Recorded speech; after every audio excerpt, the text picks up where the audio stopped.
Folks, and welcome to another episode of the Positude Podcast. I'm your host, Maggie Hart, back again for another week in my super comfy nest on my super comfy couch, waiting for everybody to gather around, grab your beverage, get a snack, maybe a throw blanket. It's still a little chilly out today. I'm recording this Sunday, Father's Day. I started last night, but I just wasn't about it. I just had other things I wanted to get done, so I decided to tape today, and it's chilly out. I had to run some errands early this morning and get everything prepared for a super awesome dinner. Homemade cakes in the fridge. Gearing up for some company to stop by later. But while I'm spending time with my cannolis, I'm cozy and comfy in a pink sweatshirt and my Bambi and Thumper pajama pants. Even though I don't support Disney, these are worn out, comfy, and cozy, and I am set. Resting up my knee, which is healing nicely, and snuggling with my pups as I bring my messages to you this week. I hope that all of you fathers out there and all of you that have played the role of fathers, if you are of male origin, I wish you a blessed, beautiful Father's Day. Hope you have an awesome day out there. And if you're a mom that's out there doing it all by yourself, happy Father's Day to you too, because you deserve some recognition for playing the role of both parents and standing in the gap. Also, happy Father's Day to all the grandpas out there who have stepped up and taken the role not only as parents to their children, but awesome grandparents to their children's children. I'm just going to get tonight's question of the week out of the way so I don't forget it later. If you could bring your dad or your father figure any place in the world, where would it be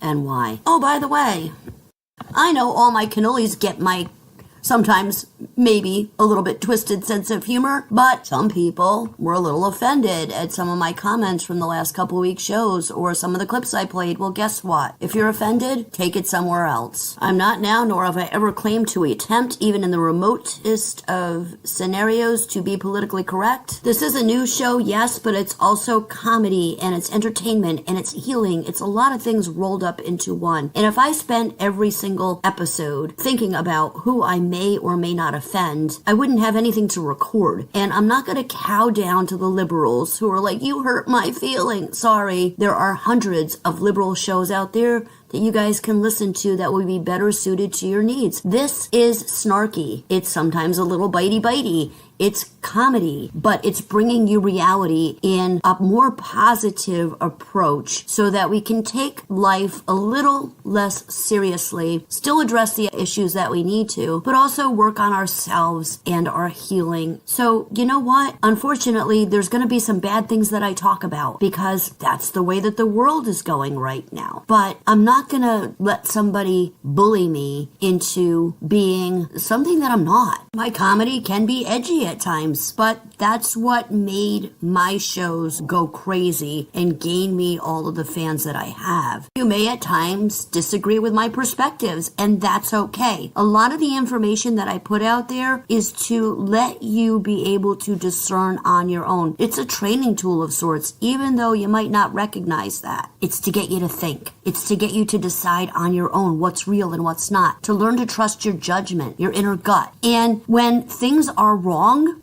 they're wrong. And that's just the way it is. I'm not going to water down my content for you or for anybody. Get your own radio show, do your own thing, or listen somewhere else. I do try to stay family-oriented and also office-oriented, though, so there are some topics that I don't cover at all, or I cover in moderation and don't throw out the dirty, nasty details just because they're not something that's suitable for children. I can and will give a broad overview of the content and sometimes share some details that may be a little bit uncomfortable, but I'm not going to go into all of it and into the depth of it, at least not on a regular basis. If I bring it up and I'm bringing you some pretty gross details, it's because it's something that I really think that you need to be aware of to protect yourselves and your families. And sometimes there's just no way to avoid talking about certain topics, if that makes sense. Also, and I'm not trying to be egotistical here, I'm just trying to share the facts with you. Over the years that I've been doing radio and working with people one-on-one, whether it be life coaching, counseling, spiritual advice, working on their intuitive abilities, anything, and in any encounter that I've had with the general public, whether it be via the airwaves or in person or on the phone or by computer, I'm waking people up. The approach that I take is to get people who might not be open to believing certain things, to open up their minds just that little bit and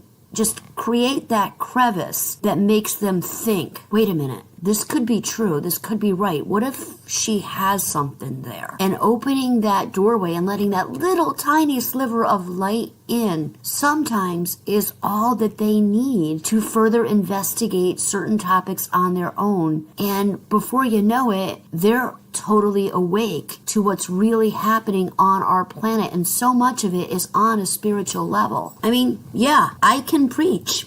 I've got the paperwork and I've got the schooling behind me and the professional history and the experience to speak very knowledgeably about religious and spiritual issues. But it's not my style to stand up here and soapbox you and preach to you for an hour, because how much fun would that be? Nobody likes that. This works. It works because it helps to engage you, the listeners. It helps to keep your interest, and it's a very fast moving show, and I would like to think that it's very enjoyable and fun, but it also makes you think. And for those that weren't previously awake, the music and the comedy is a door to help open some deeper conversational issues that you may not have been open to before. So there's a reason for everything that I do, and just know that sometimes it may be to tweak you a little bit and to piss you off so that you think about it. I'm not sneaky. I'm totally transparent. But these ways that I have learned and developed to teach over the years have given me the most success. It's a tried and true method, and it's fun. And when I say something, I'm also sending energy behind those words, if that makes sense to you, if you could get with that. So there's a lot of prayer and thought and meditation that goes into these shows. Maybe that was what I was guided to do that day. So for those of you that complained, the show's going to be especially snarky, just for you.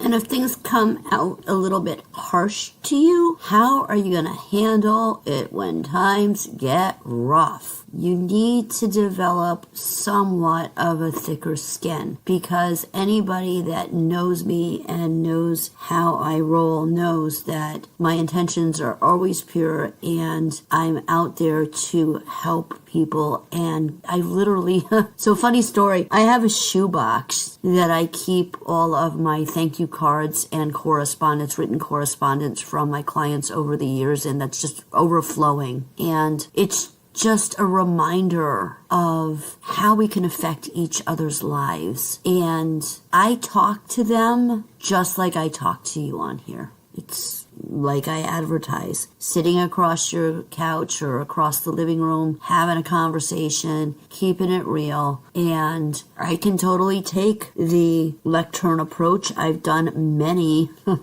many lectures over my lifetime in rooms of several hundred people. And if that's what you're more geared to, I can totally do that in a different environment. Also, lastly, there is an old adage that the qualities that you may dislike in a person could very well be qualities that you also embrace and have as part of your persona or makeup, but you don't want to recognize them. And finally, I'm a Gen Xer, and this is the way we were raised. This is the way we talk. We didn't take offense to every little idiosyncrasy or what could be construed as offensive comment, and we laughed at comedy without everybody being offended. And it's just... the world's gotten too sissified, honestly, and hopefully that offers a little bit of an explanation to what's going on with my shows, and I feel like I've spent enough time on it. It's not an apology. It's not making excuses. It is the way it is, and for every one person that complains, there are a whole lot more that send me compliments and love the show, and I have to give all credit to where it's due. I'm drawn to what to speak about, and the words just flow as I get going, and it's all coming from source. So I'm very thankful for that. And if you feel on any level as though angels, Jesus, God, your higher power didn't have any kind of approachable conversational ability and the ability to interact with humans on a one-to-one level and not as this high up deity that speaks beneath and condescendingly to you, then you really need to do some more inner work and homework, because we were created in their image. That doesn't just mean physically, that means mentally. So they speak to us in a manner that we can understand and that we can relate to, whether it be a message that is telepathic or the spoken role. Remember the recounts in the Bible of God walking with Adam would be one example, and all of the times that Jesus spent with his disciples and his followers teaching and healing in some cases, also one-on-one. Alrighty then, some clippies for your listening enjoyment. I'm going to start off heavy with the whole, at least as of the taping of the show, the scenario regarding the Israel-Iran attacks. Israel sent fighter jets and missiles to bomb Iran's nuclear sites. It was a surprise, pre-planned attack.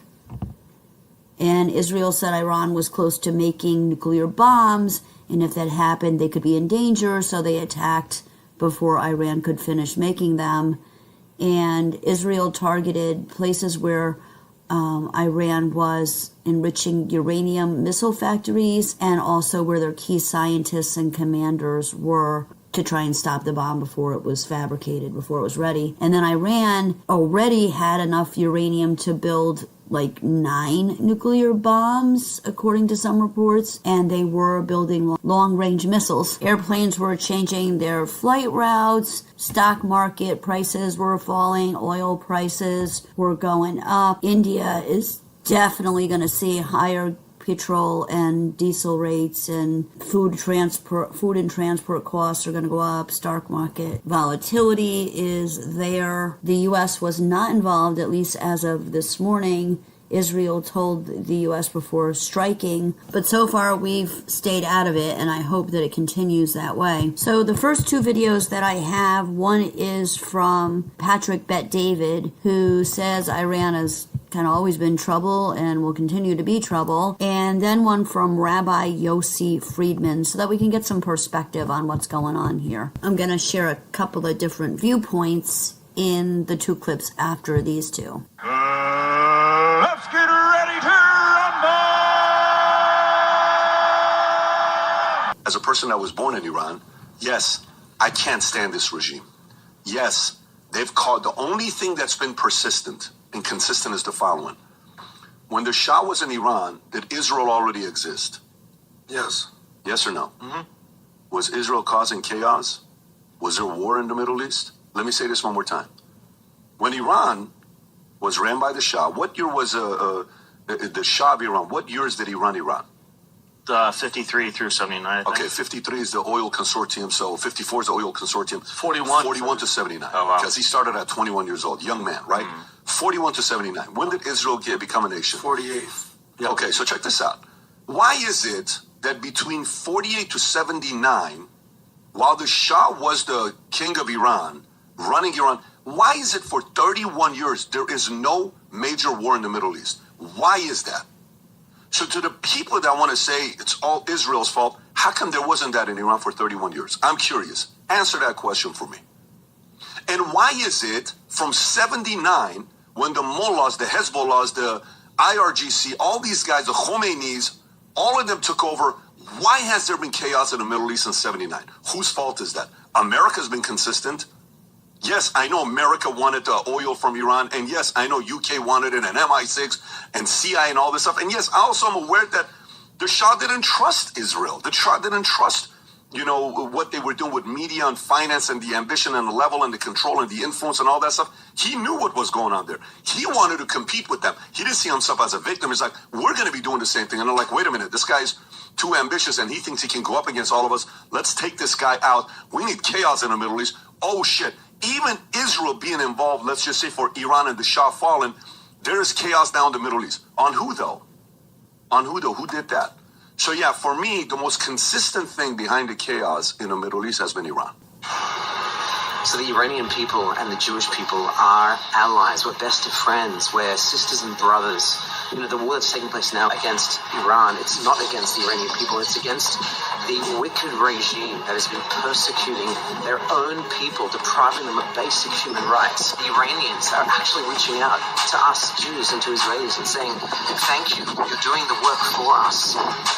Let's see a free world. This is not a war that Israel wants to do, but it's out of necessity, not just for itself and for its own security, but for the Iranian people, for the region, and indeed for the entire world. Okay, those clips were courtesy of the PBD, Patrick Bet David Broadcasting, and 103% was the second one. Next, we have sort of a perspective between Israel versus Iran, but it's an anti-Israel perspective by the fall of USX. And then we have Colonel McGregor, who does not hold back in an interview regarding Iran and Israel by the Anonymous Angels 2025. And then I'm going to play you Owen Schroyer's American commentator perspective. The thing about cowards is that they only initiate violence when they know all the cards are against their target. And this coward waited a whole 24 years for this attack to happen. What are the cards? I don't know, Arab leaders giving airspace to Israel, not to Iran. Russia distracted by his friends in Ukraine. Pakistan distracted by his friends in India. Syria being taken over by these rebels. This is how they build the courage to go about doing this even without America's help. Trump, for the sake of his popularity, cannot afford to put America in this war, but it's inevitable. As the neocons and the warmongers in the United States government screaming war, war, war all over again. Israel initiated the attack, and now Iran's being told to come to the table and discuss this diplomatically. How does that make sense? You have breached their airspace, you have targeted and assassinated top generals of a nation, you have attacked sites and killed many civilians. What nation would just sit and talk about this? This is the war and chaos that this coward wanted. Clearly, he doesn't care about PR anymore. He realized that 7 billion people cannot come in his way. The timing of everything that's happening around the world is actually well orchestrated. Everyone's busy with their own internal conflicts, which somehow these goons have something to do with across the world. This coward knows his time is up. If he stops the war, he'll be facing consequences and jail time, even in Israel. So why would he stop the war? For the settlements and the expansion of Israel, you have to eliminate every threat that there is. Iran happened to be the only one. Destroying them just opens the door for Israel to be the ruling state in the world. And the way things are looking, it looks like they might just succeed. Even if Iran has a stronger army, clearly they're unable to protect their highest ranking generals and politicians from these attacks that are happening in very secure military protected locations. It's crazy how they're able to precisely target and assassinate certain people in Lebanon and Iran. When it comes to Gaza, they just leveled the whole place down. So clearly the map of expansion that he held weeks before October 7th, and which is stitched on some of the idea, makes all the conspiracies true, that this devil is trying to get the whole world into World War III. So wake up, world. He's the only one active in his mission. While his final target, which is Pakistan, will continue to sleep. Wait a minute. That's a fundamentally false statement. Which part? False. They don't have the power to go to war. And it showed that Iran was completely powerless to do anything about it. I mean, what nation on the planet can have their embassy destroyed in another country and to have an assassination in their capital city on an inauguration and not go to war with somebody? Yet that's exactly what Iran didn't do, because they don't have the power to do it. So that should tell you... Wait a minute. That's a fundamentally false statement. Which part? False. They don't have the power to go to war. You haven't looked carefully at Iran. Iran's arsenal of missiles is enormous. It could flatten Israel in a day. They have the power to go to war. They have chosen repeatedly to avoid war. And I've said this 1,000 times. No one in the Middle East is interested in a war except Israel and the United States. That's it. There's no one else in the region that wants a war. Everyone is going to go to great lengths to avoid a war, not because of Israel, but because of us. The Iranians don't want to go to war with us. The Iranians have been trying for 30 years to change their relationship with the United States, to build a rapport, economically, socially, politically, with the United States. So don't make the mistake of assuming because someone has opted not to do something, they can't. The real question at this stage is, what's the incentive for them to continue to do nothing, particularly when they're told that the only way they can satisfy us, potentially, based upon Mr. Netanyahu's demands, is to turn themselves into Libya. And we all know what happened in Libya. Right. Yeah, not a good situation to cite if you want them to accomplish it. But so don't assume this weakness. I mean, people said the same things about the Russians. You know, the Russians went through years of humiliation at our hands as we advanced NATO further and further east and continued to treat the Russians as though they were irrelevant and created all sorts of utterly false reasons to embargo them and hurt them and harm them, particularly under Biden and his predecessors. None of this is new. Does that mean that the Russians don't have the power to go to war against us or anybody else? Well, obviously, the answer is no. They have the power. They have not wanted to go to war. It strikes me right now that if you look at the rest of the world, the only two powers in the world today that don't seem to appreciate the catastrophic consequences of a real war are the United States and Israel. All right, and next is Owen Schroyer's take on things. You go fight Iran. You go form an army and fight Iran. You go to Israel and fight Hamas. We are American people. It's not our problem. And you're not going to convince us otherwise. We're done. Israel has been convincing us that their issues and their enemies in the Middle East are ours since the 80s. And all it's done is cost us trillions of dollars and tens of thousands, if not hundreds of thousands, of American lives. We are done. The deception is over. The game is over. And you're not going to insult us because we're done playing. You're not going to insult us because we're done with Israel's wars and done with you controlling the right-wing geopolitical discourse. We're done, and we're not going to be insulted. You've gone too far. Israel's time running our foreign policy is over. Introducing the challenger, the Iron Sheik. The Iron Sheik! Iran! Iran! Iran! Sounds very easy to hate. Whose side are you taking in this? Are you going to get heavily invested and be fixated on the news to see what's happening next? Or are you going to be focused on yourself, your family, what you can do to improve your situation, stay out of the drama, keep your finger on the pulse, of course, but not get wrapped up in all of this? The media is portraying this as another distraction. Something else to worry about, be anxious about, be nervous about, World War III, this is going to happen, that's going to happen, and all the rest of it. Let it play out like it's going to. See the scenario having the result that you would like it to, but continue to prepare and take care of yourselves and your families. Next up, Salina's Food Market in Houston, Texas gets a visit from a Muslim preacher, official type person, and an Iranian woman after that tells us what the end game is for Islamic radicals. Deep in the heart of Texas. Assalamualaikum. Assalamualaikum. Alhamdulillah. Assalamualaikum. Muslim, right? Mashallah. You know, as a merchant, you have every legal right to sell whatever you want. But as a Muslim, I have a responsibility to tell you, to educate the people and let them know that as a Muslim, you shouldn't sell haram. That the alcohol, the pork, the gambling, all against Islam. And so I'm just letting you know ahead of time, in about 30 days, we're going to start doing demonstrations around the city. The Muslims that have businesses with haram in it, we'll let the people know that we have to teach the people the best. The Muslims have the best. So let the owners know you should begin to change the inventory, or we're just going to demonstrate. We can't stop you. You have a right to do it. But we have to give the dawah to let the people know the truth about Islam, okay? Okay, so get the haram out of your store. May Allah bless you. I love you for the sake of Allah. Assalamu alaikum. It needs to be said, I have seen other creators, it needs to be said, I have seen other creators from other cultures even come out and say this, but me being Iranian and living under Islamic rule, saying this, I get attacked, but I'm going to say it, so let's go. I'm going to say this, and I'm going to say this once. What we are seeing as far as radical Islamists in the UK, Canada, and the USA is something that will not stop.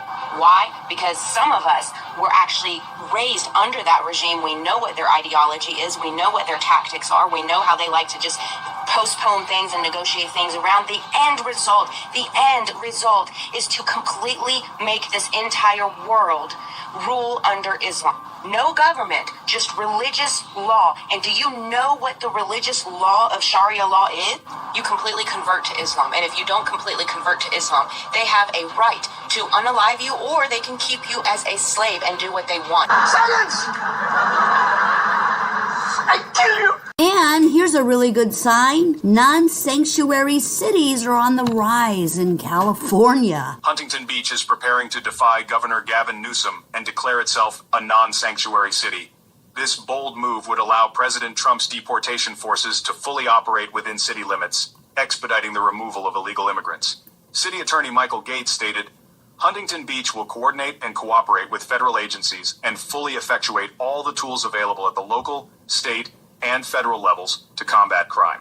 This marks a major shift in California, long known for its sanctuary policies that shield illegal immigrants from deportation. And Huntington Beach isn't alone. El Cajon, a suburb of San Diego, is reportedly preparing to follow suit. This growing resistance to Newsom's policies signals a potential collapse of his control over the state, with other cities likely to join the movement. Critics argue that this is a divisive and dangerous precedent, but supporters say it's about restoring law and order and protecting communities. As California becomes a battleground for immigration policy, the question looms. Will this spark a statewide revolution against Newsom and the Democratic regime? What are your thoughts on Huntington Beach's bold decision? Is this the beginning of a seismic political shift in California? Let us know in the comments below.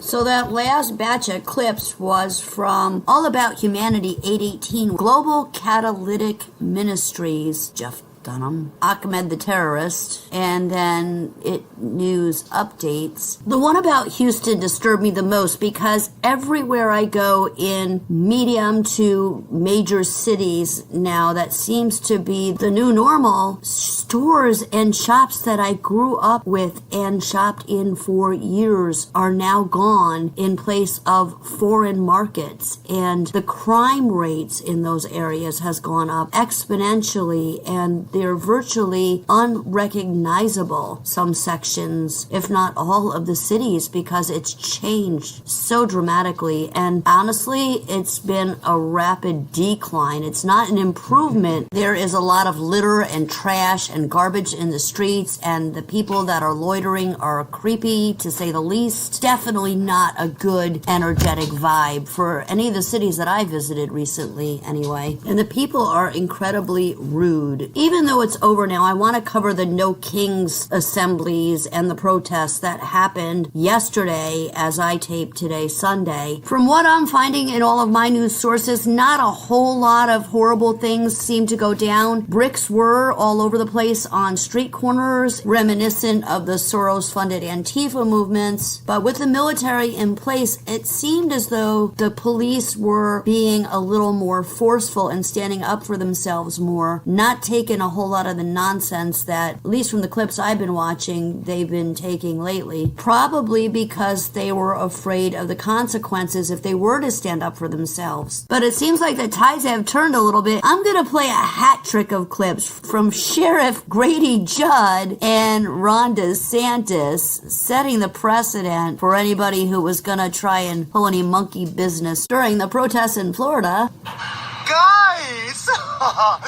Look how beautiful it is here! So that there's no misunderstanding today,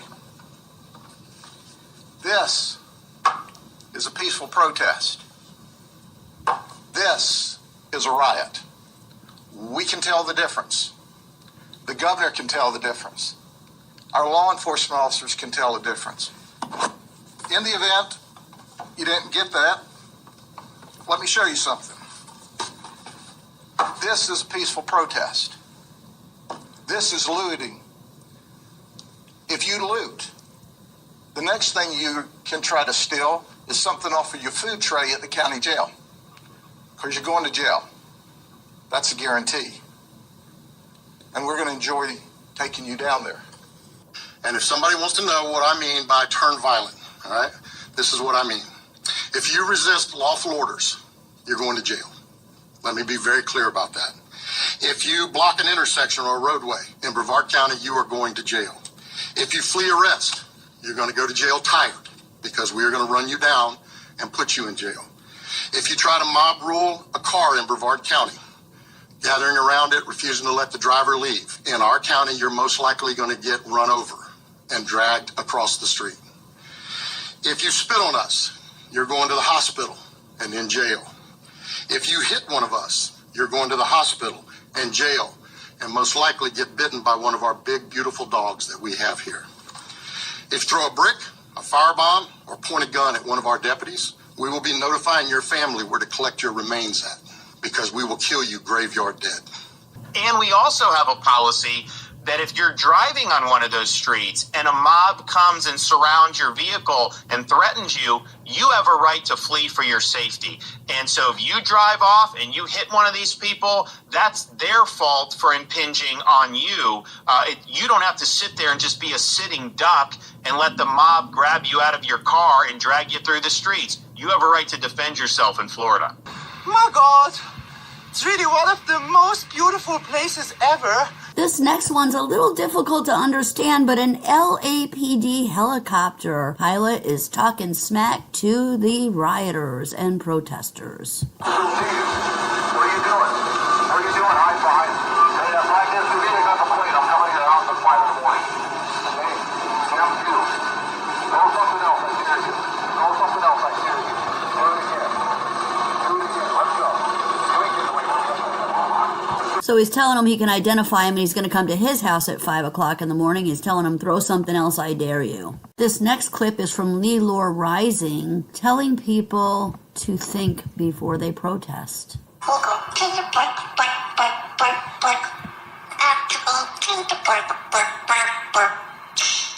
If you're thinking about attending one of these protests on Saturday, please do me a favor and watch this video all the way through. I promise it won't be long before you make up your mind. And please share this to anyone that you think might be planning on attending, because what I'm about to say is very important. I might have voted for Trump in this last election, but I am a lifelong Democrat. And I have stood exactly where you are standing right now. I used to believe in the cause. I used to have the passion. I know what it feels like to want to do something in the face of injustice. But I am asking you, as a matter of fact, I am pleading with you, sit this one out. What's happening on Saturday might look like another protest, but behind the scenes, there are some serious shadows at play. There are people funding this movement that do not care about justice. They are not looking for peaceful reform. They are looking for chaos. They are literally playing a game with lives, and they are willing to sacrifice yours to win. This is not about the issue anymore. This is about power. And I took these screenshots from my iPad, so forgive me if they're a little wonky, but this is a website called datarepublican.com. It literally is tracking all of the nonprofits, all of the government organizations, all of the NGOs, all of the big organizations that are funneling money into these protests. There are entire flow charts for each organization that shows how the money flows from the top and gets funneled down into these organizations. This website will literally show you and break down how they are taking money from the top that has been donated by taxpayers, and they're funneling it down through trusts into random nonprofits from different states so that you cannot track the money back to where it came from. The thing that you have to understand in this moment is that the people that are funding this and the people that are pushing this movement forward are not activists. They are strategists. They are billionaires. They are CEOs, and they are probably government officials. And their goal isn't equality. It's instability. They want headlines. They want chaos. They want outrage. They want division. They want frustration. And they know that if enough well-meaning people get hurt or worse, the media is going to spin it in their favor, and the nation is going to fracture even further. That is exactly what they want. I need you to know that in this moment, you are being used. And I know that you guys really care about the issues that you are fighting for. I get it, okay? But the question you need to be asking yourselves is, if the people behind the curtain really cared about you, would they be putting your lives at risk in order to accomplish their goals? Because at the end of the day, you are the ones that are on the front lines, not them. And when things go sideways, and I believe that there is a strong possibility that they will, they will disappear into the background and they will leave you facing the consequences. Because I'm just going to warn you, not every single state is going to be as lax on what is going on as California has been. Let me show you what Georgia and Florida had to say about these riots. Georgia Attorney General Chris Carr posted this on Facebook. A warning to rioters: we will not hesitate to bring domestic terrorism charges for those who earn it. We are not California or New York. We are Georgia. We don't make excuses for criminals here. We prosecute them. If you try to mob rule a car in Brevard County, gathering around it, refusing to let the driver leave, in our county, you're most likely going to get run over and dragged across the street. If you spit on us, you're going to the hospital and in jail. If you hit one of us, you're going to the hospital and jail, and most likely get bitten by one of our big, beautiful dogs that we have here. If you throw a brick, a firebomb, or point a gun at one of our deputies, we will be notifying your family where to collect your remains at, because we will kill you graveyard dead. We're not going to play. That is what the law enforcement in Florida had to say about the situation. So I hope you take me seriously when I am telling you that these people are intentionally encouraging you to do things that are putting your life at risk. So I am asking you, please do not give them what they want. Your life is worth way more than being a pawn in someone else's game. And at the end of the day, there is still real work that needs to be done, but you are not going to be a part of it if you are no longer here. So sit this one out, okay? Watch closely and question everything, because the truth is starting to show, and those of us who have already stepped away can see it clearly now. At the end of the day, as your fellow citizens, we just want you safe and free and awake in the realest sense of the word. Next, Grand Malala 55 shared a video with a woman talking about the $134 million that it would cost to keep the LA city safe, and then compares it to what we're still paying in illegal immigrants' housing fees. The Secretary of Defense has announced that we are going to keep National Guard in place in Los Angeles for 60 days, costing American taxpayers $134 million. Many people are upset that we're going to spend $134 million to keep National Guard in Los Angeles, to keep that city safe. Meanwhile, I want to talk about something that all of our money has been going to, the hotel right behind me. We've been housing upwards of 3,000 illegal immigrants in that hotel. Every night it has cost New York City taxpayers $575,000.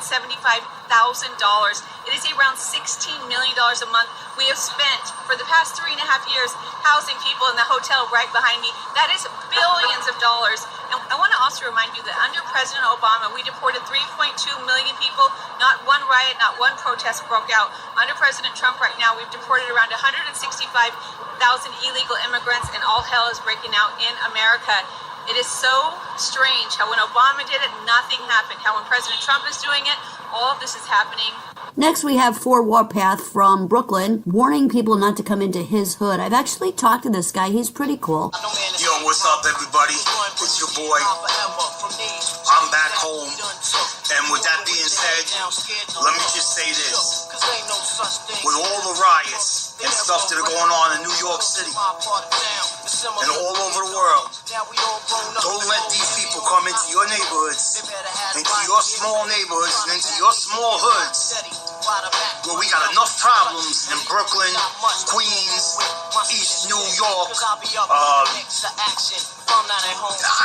mean, I don't understand, like, you're not getting it. Don't come into our neighborhoods. We got enough problems. And if you come into our neighborhoods, if you think you are going after the police with that kind of stupid, arrogant force that you're using, let me tell you something. I can promise you this. You come to our small neighborhoods, you ain't leaving. You ain't leaving. You are not going to destroy our neighborhoods the way you're destroying liberal New York City. You want to destroy that? That's your problem. But stay the fuck out of our neighborhoods. You ever see The Punisher? Well, you know what? We're looking to punish out here. Don't come to our neighborhoods. Period. Really? Look, I don't know what kind of Carol's talking about here, but nobody wants a gun, okay? Most people want as many as we can legally own. I mean, you kind of need 3 right out the gate at a minimum. A shotgun, a hunting rifle, and a pistol. A gun. Good one, Carol. Good one. Trinidad's new prime minister may have taken a page out of Florida's notebook regarding protecting yourself as a citizen. Hello, liberal trolls. Are you feeling triggered yet? No pun intended. Home invasion laws and legal firearms. And when the brutal rapists and criminals come into your homes, I tell you again, load up your matic, light them up, empty the clip. You've got to ask yourself one question. Do I feel lucky? Well, do you, punk? The Democrats want to take away our gun rights, and this is a time where we need to arm up. They're actually protecting squatters that want to stay in your house illegally. Check this out. Senate Bill 38 going to the Texas House, and this bill seeks to keep squatters out of our house. Democrats have fought for 2 hours for the right I don't even know how to say this, for the right of people that don't belong in your house to stay in your house in the event that you leave for a month or two and a squatter goes in and takes your house over. Democrats are fighting for the ability of those people to be able to stay in your house. It's the most jacked up thing I've ever heard. Deep in the heart of Texas. Can you believe that? Oh, by the way, that was Deep in the Heart of Texas by Perry Como and Ted Weems and his orchestra. And earlier I played a clip from We're Not Gonna Take It by Twisted Sister. Did you catch it? My pappy used to say, if it ain't broke, don't fix it. But if it is broke, get a hold of Maggie Hart at MAGGIE_HEART to get it fixed. A second-generation legal immigrant shares her thoughts about illegals. As a second-generation American whose grandparents immigrated to the U.S. legally, y'all need to shut up about deportation. It's really not that hard to understand that if you do something illegal, you're going to suffer the consequences. And I don't want to hear any of this. Illegal immigrants pay this much in taxes. Illegal immigrants make up this much of the workforce. So do serial killers. So do rapists. So do thieves. Should we just not arrest them because they contribute to society in some way? No, that's not how it works. You do something illegal, you pay for the consequences of your actions. If you are an illegal immigrant, you can self-report and get completely free transportation, you and your whole family, back to your home country. And a lot of other countries don't have that. Go to Russia and try that. You'll be locked up for 50 years, and you'll probably be tortured and eventually killed. And every single country practices deportation. This next clip is extremely disturbing to me and very, very sad. Minnesota officials were targeted in political assassinations. This is by deep fake quotes. Prayers go out to these people and their families for this terrible tragedy. And it is a perfect example of why every American citizen should carry a weapon to protect themselves and why we need to clamp down on these crazies and these criminals. We need to do more investigation and we need to have more of a showing of police and military force to get these people under control. Today in Minnesota, multiple elected officials were targeted in what appears to be a politically motivated assassination. Former State House Speaker Melissa Hortman and her husband were found dead, shot in their home. Senator John Hoffman and his wife were also shot in a coordinated attack. They survived. Authorities have named the suspect, Vance Luther Bolter, identified as a 57-year-old former appointee to Governor Tim Walz's Workforce Development Board. He posed as a police officer, uniform, badge, fake cruiser, and carried out the attack with precision. Inside his vehicle, a manifesto, a hit list of over 70 Democratic officials, and flyers promoting today's No Kings protest movement, an anti-establishment, anti-deportation campaign. One of the slain, Representative Hortman, had just voted against expanded benefits for illegal immigrants, going against her own party. That vote now appears to be a potential trigger for the attack. And here's where the caution begins. The narrative today is that this was a lone gunman. But when someone leaves behind a hit list, drives a fake police vehicle, targets multiple homes across cities, and aligns their ideology with a nationwide protest. That's not just chaos, that's coordination. The No Kings protests were abruptly canceled in Minnesota. I hope Trump is all over that with the investigations. Imagine what other antics they had planned for the city in general had those protests continued yesterday. May I have your attention, please? There is no statute of limitations on treason, sedition, or crimes against humanity, nor can they be pardoned. Thanks for coming to my TED Talk. Heading back to Cali for a minute, the military is actually there now securing the southern border. Well, remember when I said I thought that the Marines were down here to secure the border? Well, now you can hear it from one of the Marines' mouth who's actually here to do just such a thing. Watch this. Keeping road down here at Imperial Beach by the border station, and we had heard that some Marines have landed here in San Diego to hopefully do what they're doing in Texas and take care of our border situation. Today I am joined by... My name is Captain Tucker Kimbrough. I'm the Public Affairs Lead for Task Force Sapper, the Marines from 1 Marine Expeditionary Force that came down here, 500 in total. 500 of you. I love that. So I know you can't share too much with us, but I know this is a developing story, but what can you share? So we are here on orders from JTF North and NORTHCOM to secure the southern border of the United States. That's exactly what we want to hear. Thank you for sharing anything that you can, and I hope to connect with you over the week so we can get back out and see all the good work that you're doing. Since they mentioned Tim Walz, I thought I'd throw it in there that yet another conspiracy theory has been proven. In regards to the White House this time, Joe Biden really had at least one fake Oval Office. Check this out.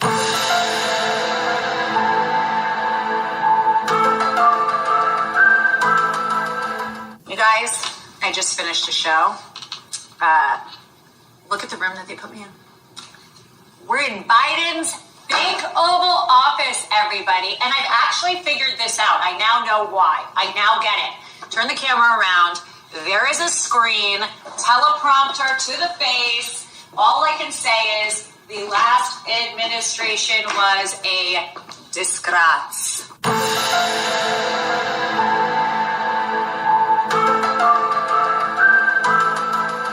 That was Alina Habba reporting. Did you hear the latest about Rosie, who left the United States because she couldn't stand Trump and his policies? Ireland's kicking her out. I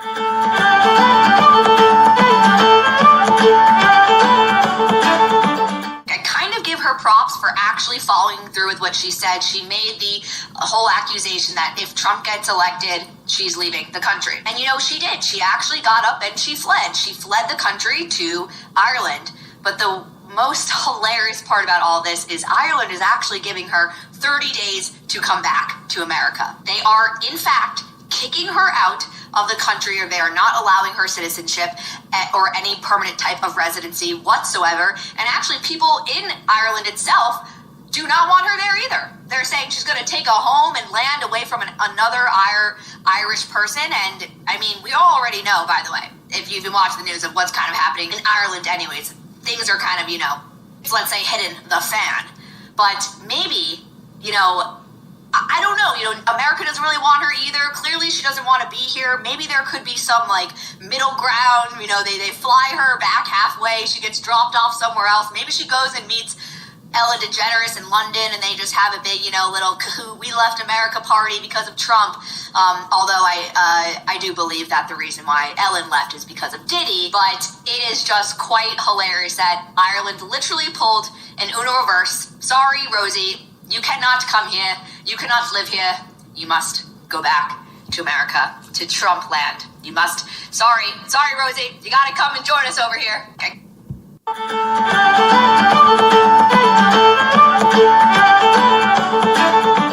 That was from It Starts With J. I bet you Rosie's in on the Diddy thing too, but boy, if she flies back to Reagan Airport in Virginia, she may become a victim of the latest facial recognition scam.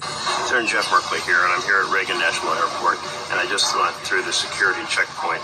And they have a new system to try to make sure that you do not use your driver's license or document instead of using facial recognition. They tell you to put your driver's license into the scanning machine, and then after you put it in and they tell you to step in front of it to get a photo, they proceed to say, well, you can't do that. You have to have your photo taken. And when you say, well, I'm just using my driver's license, and they say, no, you start the process by putting your driver's license in the machine. And at that point, you have to use facial recognition. And I said, well, I'm opting out of that. And they said, well, too bad. You have no choice.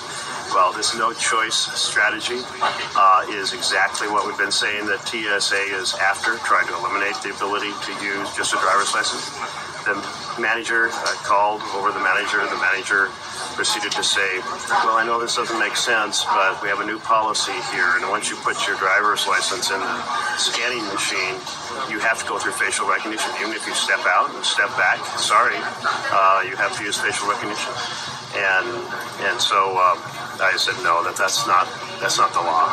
You don't have to use facial recognition, and you're misleading people if you tell them to put your driver's license in the machine, and then you tell them because you've done that, you can no longer use your driver's license instead of facial recognition. It's insane. This is big government coming to take away your privacy, trying to set up a national surveillance system using your faces, using the airports as the key mechanism. I will continue to fight this every step of the way.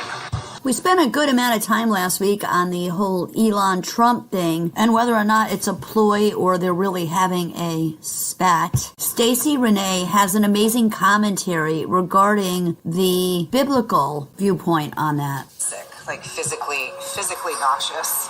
I keep hearing this 5D chess argument, like this was planned, it's a setup, Trump and Elon did this on purpose to outsmart the Democrats. It's all a move to protect Elon's business and give Trump space. Really? That's the hill we're dying on now?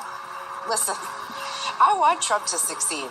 I wanted Joe Biden to succeed because ultimately I want America to thrive.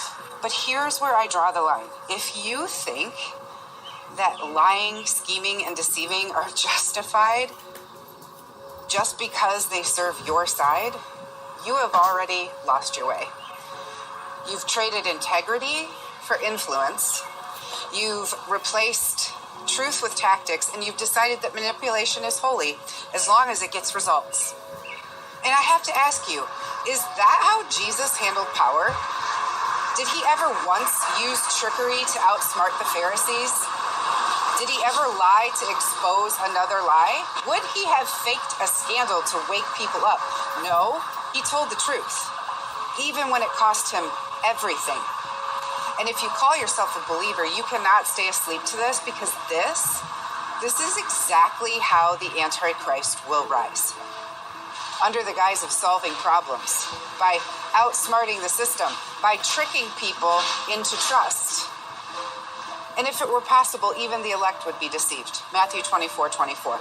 This is that road. We are here. When deception becomes a tool, even if it's used for us, guess what? It erodes the very foundation of trust and truth. And when we justify manipulation to win battles, well, we end up normalizing the very tactics that we actually claim to hate. So, what's real anymore? What can we believe? I'm not expecting perfection from anyone, but if we stop valuing doing the right thing the right way, then what are we even building? Because I can assure you, it's not the kingdom of God. Deception is everywhere. Don't fall into the trap. A pretty powerful statement indeed. Hey, have you heard about the no-touch law that went into effect on June 5th, 2025? You better not touch your phone when you're in your car. I want to make you aware of a new law that went into effect yesterday that pertains to every single one of us who drives a car and owns a phone. It's called the touch law. The touch law will affect 31 states, and drivers in those 31 states are no longer able to touch their mobile phone while you are in your vehicle. So if you're driving and an officer sees you touching your phone, they can pull you over and give you a $50 ticket. However, the fines can go up to $450. It's at least $50 for you if you're caught touching your phone.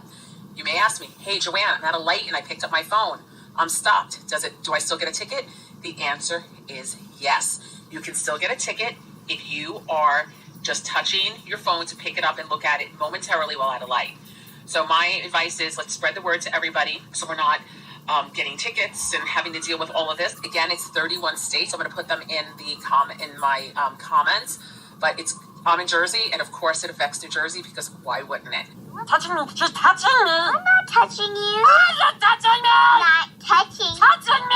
The entry music, sometimes my halftime music, and the ending music are all provided by my good buddy Pat Carr, a wonderful original musician from Louisiana, now residing in Colorado. You can check him out at http://www.itunes.com/Pat Carr. Pat's at AllMusic, Apple Music, YouTube, SoundClick, Spotify, Google Play, iTunes. He is all over the place. Please check him out, support his music, and tell him Maggie sent you. It's Gen X time. Think Gen X is unintentionally self-destructive? Well, bless your little historically illiterate heart. Gen X didn't trip and fall into dysfunction. We swan dived into it with a middle finger in the air and a Walkman blaring Metallica. We didn't accidentally become self-destructive. We chose chaos like it was a clearance item at Kmart. Blue light special. Half of us were raised by chain-smoking boomers and the other half by the battle-hardened silent generation, both of whom thought therapy was weakness and emotions were for sitcom characters. We self-soothed with sarcasm, sabotage, and cassette tapes rewound with pencils. You think this is accidental? No. This is precision-engineered nihilism with a touch of apathy and a dash of caffeine-induced rage. We're not the most unintentionally self-destructive generation. We are the most deliberately self-aware train wrecks you'll ever meet. We know the building is on fire because we lit the damn match, poured the gasoline, and are currently roasting marshmallows over the smoldering ruins of our expectations. But hey, thank you for your concern. Now go stare into a little ring light and tell TikTok how hard your day's been because someone used a period in the sentence. Do you ever wonder what a Gen X thinks? Welcome to Gen X Talks and Dad. Yep. How you doing? More than you know. What? Just go. I'm with you. What do you want? Okay. I had to make a very tough decision yesterday, and no matter which way I choose, someone was going to get their feelings hurt. All right. And you always say, who cares about people's feelings? So well, not entirely, yes. I say that a lot, but there's a time and a place in this world for feelings, too. Don't discount that. I mean, you can't run around just being not thinking about anybody's feelings ever, or you're no different than those entitled crybabies that we all complain about. So, go ahead. What? Well, I made a choice, and I want to talk to you about it. You already made the choice. There's nothing to talk about. When you were done, did you feel a weight lifted off your shoulders? Did you feel sick to your stomach? I can kind of tell you which way you went with that, if you made the right decision or not. Your first reaction is almost always the correct one. Trust yourself, man. That was Bupsy Boopsy, and Do You Ever Wonder What a Gen X Thinks? The last comedy clip, if you have small children in the room, you may want them to leave or put your headphones on for a second, or if you're in the office, turn the volume down for a minute. Two out-of-touch with reality cosplayers stumble across a crime scene and trouble ensues. We were in the middle of our tournament when my friend John said he found a body in the bushes over there. I ran over there because I'm a healing monk to try and help, but obviously my magic wasn't strong enough because the dude's body was missing a head. So my friend decided to try and use a necromancer spell, which didn't work, which I knew it wouldn't. And apparently we contaminated the crime scene because that spell uses a lot of glitter. So Arthur, how do you feel about being here? I despise it with every fiber of my being. Psychiatry is for the weak and the decadent. Why did you agree to come? I was promised a steak dinner. Maybe they should have just stuck with glitter construction paper dragons or something. If you like Maggie and the sound of her voice and want to keep her airing quality shows, I'd be much obliged if you donate to the network, because those folks are dirt poor and rely on your contributions to keep the lights on. Bless their hearts. And yours too. Well, folks, that's our show for this evening. I hope you had as much fun as I did. I'm looking forward to seeing you all next week on my big comfy couch. If you missed a show, please check out the archives. I'm on Rumble. I'm on BitChute. I'm on YouTube and Spotify, Amazon Music, iHeart Podcasts. I'm all over the place. Tuesday nights at 10 Eastern Standard on ERRT Radio. Wednesday nights at 9 on the Vera Radio Network. And throughout the week at 9 o'clock on that same station. my reruns air. I'm Friday nights Eastern Standard Time on the Trim Radio Network. Join my Facebook page, the Positude Podcast. And get a hold of me at Maggie, MAGGIE_heart, HEART at outlook.com for all of your spiritual, physical, mental, and emotional needs. Thank you all so much for listening. Have a great night. We'll see you next week.